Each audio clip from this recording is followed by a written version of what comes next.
اسے ڈھانپ رکھا ہے موجن لہر نے من فوقہ اس کے اوپر سے موجن ایک اور لہر ہے من فوقہ اس کے اوپر پھر سحاب بادل چھائے ہوئے ہیں ظلمات اندھیرے ہیں بعضھا ان میں سے بعض فوق بعض ایک دوسرے کے اوپر ہیں اذا اخرج جب وہ نکالتا ہے یدہ اپنے ہاتھ کو لم یکد قریب بھی نہیں ہے یراہا کہ وہ اس کو دیکھ سکے ومن لم اور نہ ہو یجعل اللہ بنایا اللہ نے لہو اس کے لیے نوراً کوئی نور یا روشنی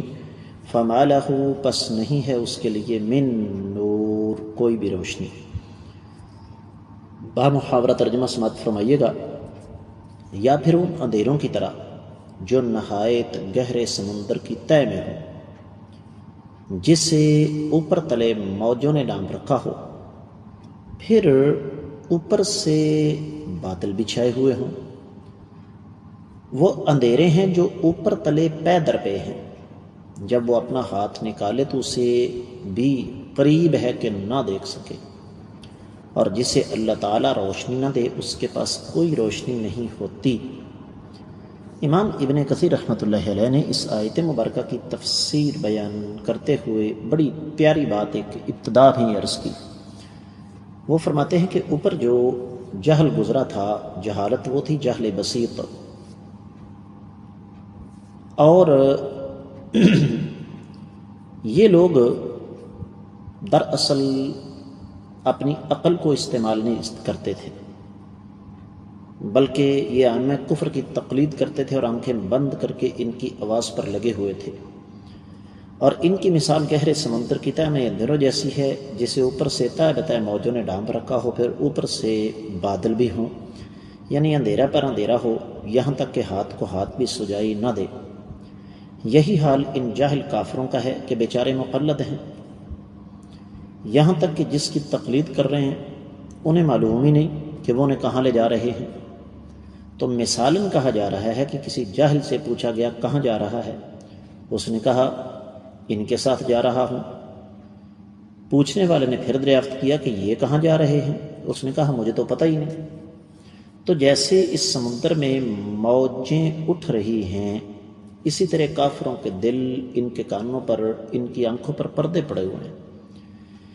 جس طرح سورۃ البقرہ کی 7ویں آیت مبارکہ ہے ابن کثیر رحمۃ اللہ علیہ لے کر آئے کہ ختم اللہ علی قلوبہم وعلی سمعہم وعلی ابصارہم غشاوۃ ولہم عذاب عظیم اللہ نے ان کے دلوں پر ان کے کانوں پر مہر لگا رکھی ہے اور ان کی آنکھوں پر پردہ ہے اور ان کے لیے سخت سزا ہے پھر آگے سورۃ الجاثیہ آ رہی ہے اس کی 23ویں آیت مبارکہ ہے امام ابن کثیر رحمۃ اللہ علیہ نے نقل فرمائی افرأیت من اتخذ الہہ ہواہ واضلہ اللہ علی علم وختم علی سمعہ وقلبہ وجعل علی بصرہ غشاوہ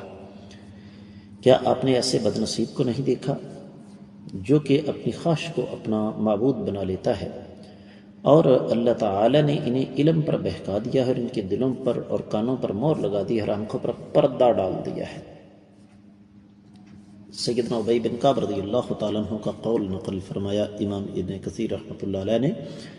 کہ ایسے لوگ 5 اندھیروں میں ہوتے ہیں پہلا اندھیرا کلام دوسرا اندھیرا عمل تیسرا جانا چوتھا آنا اور 5واں انجام تو یہ اندھیرے ہی اندھیرے ہیں ظالموں کے پاس اور ظاہر بات ہے اللہ ملک العلام جس بد نصیب کو ہدایت نہ دے تو وہ پھر بیچارہ اندھیروں میں ہی رہے گا روشنی سے خالی ہی رہے گا اور جہالت میں رہ کر وہ ہلاکت میں پڑ جائے گا جس طرح سورۃ الاعراف پیچھے گزری ہے اس کی 186ویں آیت مبارکہ کا ایک ٹکڑا امام ابن کثیر رحمۃ اللہ علیہ لے کر آئے من یضلل اللہ فلا ہادی لہ ویذرہم فی طغیانہم یعمہون جسے اللہ گمراہ کر دے اس کو کوئی ہدایت نہیں دے سکتا اور وہ ان کو ان کی سرکشی میں اللہ تعالیٰ چھوڑ دیتے ہیں کیونکہ یہ اندھے ہیں جبکہ دوسری طرف رب کائنات نے مثال دے دی کہ ایمان والے جو ہیں یہد اللہ لنورہ من یشاء اللہ تعالیٰ اپنے نور سے، اپنی روشنی سے جسے چاہتے ہیں ہدایت عطا فرماتے ہیں۔ اور معزز خواتین و حضرات، یہاں پر ایک اور بات جو اس حوالے سے سمجھنے والی ہے کہ امام ابن کثیر رحمۃ اللہ علیہ نے یہاں پر ایک دعا فرمائی، نسأل اللہ العظیم ان یجعل فی قلوبنا نورا وعن ایماننا نورا وعن شمائلنا نورا وان یعظم لنا نورا، کہ ہم اللہ ملک العلم رب الجلال والاکرام سے اس بات کا سوال کرتے ہیں کہ رب کائنات ہمارے دلوں کو روشنی سے بھر دے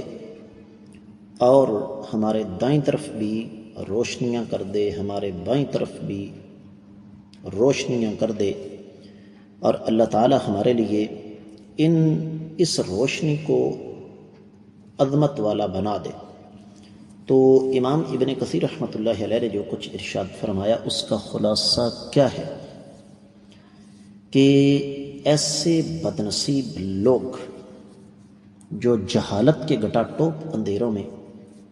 ٹھوکریں کھاتے پھرتے ہیں، ان کی صورتحال کس قسم کی ہے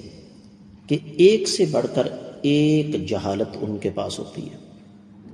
آخری بات ہے،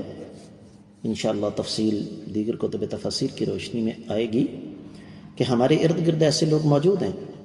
جو کہ نہ صرف اس بات کو سمجھنے کے لیے تیار نہیں کہ وہ جاہل ہیں، بلکہ آگے بڑھ کے وہ اپنی جہالت کو باقاعدہ علم کا رنگ دینے کی زبردستی کوشش کرتے ہیں۔ تو اس کے ساتھ ہی آج کا سبق ہوا مکمل۔ السلام علیکم ورحمۃ اللہ وبرکاتہ۔